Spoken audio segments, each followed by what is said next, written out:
파리 생제르맹이 이강인 영입을 위해 수년간 고심한 것으로 전해지며 화제입니다. 프랑스 매체 르텐스포르트는 PSG 캄포스 단장의 선수 영입 방식에 대해 언급했습니다.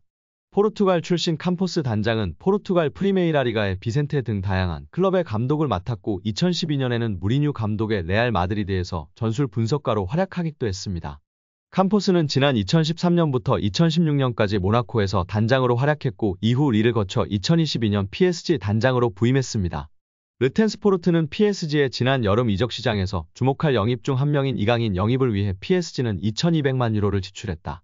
스페인 프리메라 리가의 발렌시아와 마요르카에서 활약했던 이강인은 PSG의 기대에 완벽하게 부합했다며 PSG의 캄포스 단장은 릴의 단장을 맡았을 때 이미 발렌시아에서 활약하고 있던 이강인을 알고 있었다고 전했습니다.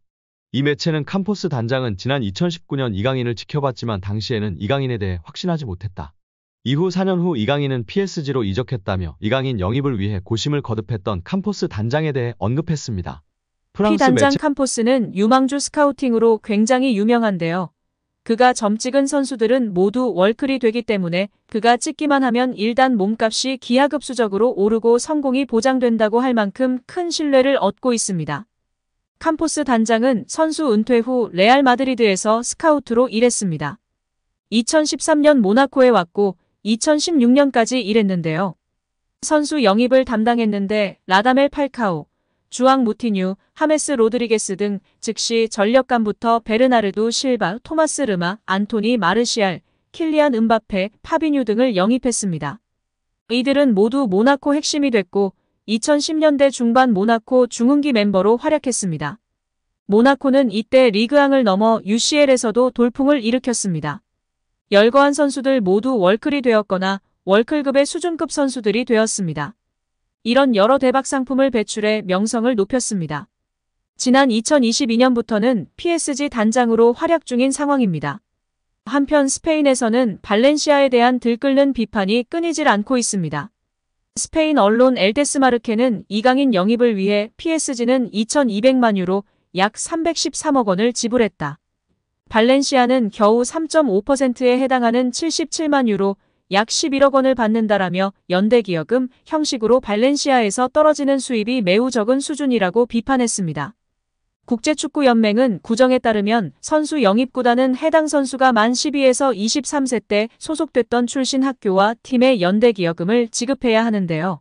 발렌시아도 이강인의 PSG행으로 얻는 게 있긴 하지만 10년이라는 긴 시간 동안 이강인을 키운 것을 고려하면 너무 적은 금액이기 때문에 많은 팬들과 스페인 축구인들이 비판을 하고 있는 것입니다.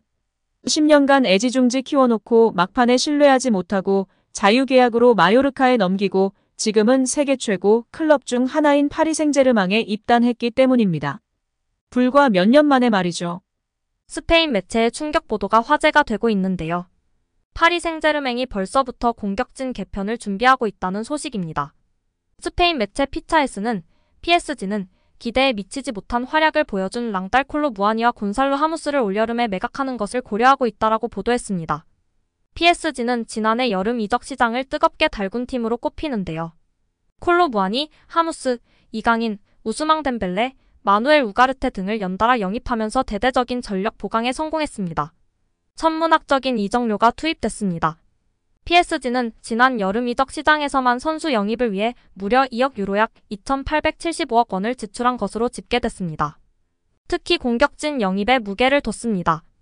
콜로 무아니 영입에 9,500만 유로를 투입하는가 하면 지난 11월 6,500만 유로 약 933억로 임대로 데려온 하무스를 일찌감치 완전 영입하기도 했습니다. 과감한 투자에 비해 결과는 만족스럽지 못했는데요. 콜로 무아니와 하무스는 PSG에 녹아들지 못했습니다. 오히려 리오넬 메시, 네이마르가 빠진 탓에 음바페의 의존도가 높아졌다는 비판이 제기됐습니다. 기록이 이를 뒷받침하는데요. 음바페는 올 시즌 모든 대회를 통틀어 25골을 터뜨린 반면 콜로 무아니와 하무스는 각각 7골과 4골에 그치고 있는 실정입니다. 큰 무대에서의 활약은 더욱 아쉬웠는데요. 콜로 무아니와 하무스는 올 시즌 유럽축구연맹 챔피언스리그에서 각각 무득점과 1골에 그쳤습니다. 두 선수의 부진은 PSG의 침체로 직결됐는데요. PSG는 올 시즌 챔피언스리그 16강 진출에는 성공했지만 조별리그 2승 2무 2패의 전적은 결코 만족스럽지 않았습니다. PSG의 실망감은 컸습니다. 이번 보도에 따르면 콜로 무아니와 하무스의 올 시즌 활약을 루이스 엔리케 감독의 마음을 사로잡지 못한 것으로 전해졌습니다. PSG에서 미래는 급격히 불투명해졌는데요. 피차에스는 엔리케 감독은 올여름 이적 시장에서 공격진을 더 좋은 선택지로 채우기 위해 콜로 무아니와 하무스의 매각 가능성을 고려하고 시작했다라고 전했습니다. 다만 스페인 매체의 보도이고 이적 첫 시즌 실망스럽거나 만족스럽지 못하더라도 적응 기간이라 볼 수 있기 때문에 조금 더 시간을 주지 않을까 싶습니다. 손흥민 선수도 첫 해 부진하며 힘들어하기도 했었습니다. 이에 이강인 선수가 첫 시즌부터 파리에 잘 적응하며 중요한 선수 중용받고 있는 것에 정말 대단한 것 같습니다. 이강인이 속해 있는 파리 생제르맹이 구단 선수단 가치 세계 순위에서 무려 2위를 기록하며 화제입니다. 영국 데일리 메일은 글로벌 통계업체 풋볼 벤치마크의 보고서를 인용해 세계 클럽 선수단 가치 순위를 공개했는데요. 1위는 맨시티입니다. 지난 해에 비해 선수단 가치가 9% 상승했습니다. 선수단 가치는 14억 1,400만 유로 2조 530억 원으로 드러났습니다. 세계 클럽 중 2조 원이 넘은 유일한 팀입니다.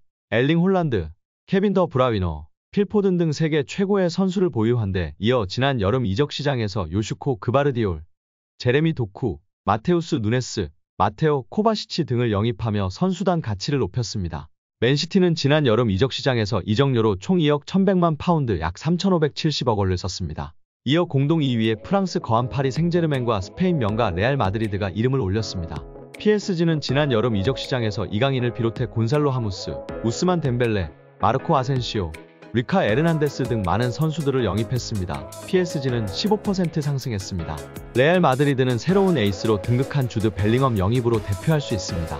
레알 마드리드는 21%의 높은 상승세를 기록했습니다. 두 팀의 선수단 가치는 11억 5,200만 유로 약 1조 6,726억 원으로 나타났습니다.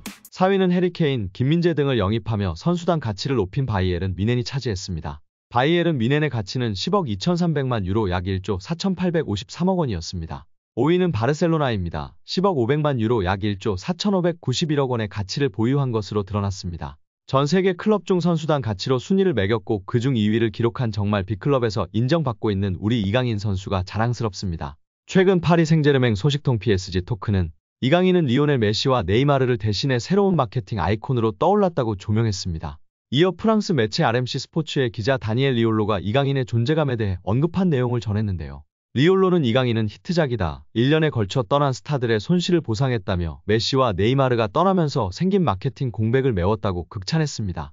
PSG 팬사이트 카날 서포터스는 이강인의 시작은 시간이 좀 걸렸다. 아시안게임에 출전 후 자신감을 가지고 돌아왔다고 언급했습니다. 이어 이강인은 PSG의 하이브리드다. 점점 더 중요한 선수가 되고 있다. 플레이메이커 역할을 수행하는 중이며 득점도 선보인다고 극찬했습니다.